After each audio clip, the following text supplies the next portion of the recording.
සුබ දවසක් හැමෝටම ඩේලි එලේෂ් YouTube channel එකට හැමෝම සාදරයෙන් පිළිගන්නවා. අද මම ඔයාලට අරන් ආවේ බබාගේ උදේ ආහාර වේලකට හදලා දෙන්න පුළුවන් පෝෂණීය ශක්තිජනක කැඳ එකක්. මේ කැඳ එක හදා ගන්න මම ගන්නවා උකු පොල් කිරි ටිකක්, ඒ වගේම දිය කිරි ටිකක්, ඒත් එක්කම හොඳින් හොදලා ගත්ත හාල් ටිකක් වගේම හොඳට හොදලා බැදලා කුඩු කරගත්ත කොල්ලු ටිකක්.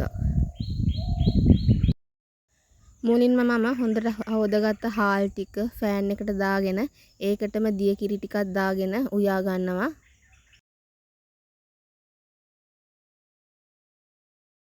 බත් එක ඉදිලා මේ ගානට උනාට පස්සේ මම ඒකට උකු පොල් කිරි ටික දාලා හොඳින් කලවම් කර ගන්නවා. කැඳ එක මේ ගානට ආවට පස්සේ මම කොල්ලු ටික එකතු කර ගන්නවා. කොල්ලු ටික දාගෙන ගොඩක් වෙලා තියා ගන්න ඕනේ. අපි ඒක හොදලා බැදලා කුඩු කරලා දාගෙන තියෙන නිසා. මේ ගානට ආවට පස්සේ මම මේක ලිපෙන් අයින් කර ගන්නවා. මේ තමයි මගේ බබාට මම උදෑසන ආහාර වලට හදාගත්ත කොල්ලු මිශ්‍ර කැඳ එක.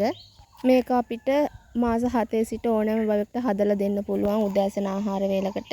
මේ කැඳ එක පෝෂණ ගුණයෙන් ඉහළ කැඳ එකක්. මේ වගේ බබාලට හදලා දෙන රසවත් කෑමවල වීඩියෝ බලන්න කැමති නම් මගේ channel එක subscribe කරලා තියාගන්න. ඒ වගේම තව කෙනෙක්ට බලන්න share කරන්න. ගිහින් එන්නම්. සුබ දවසක් හැමෝටම.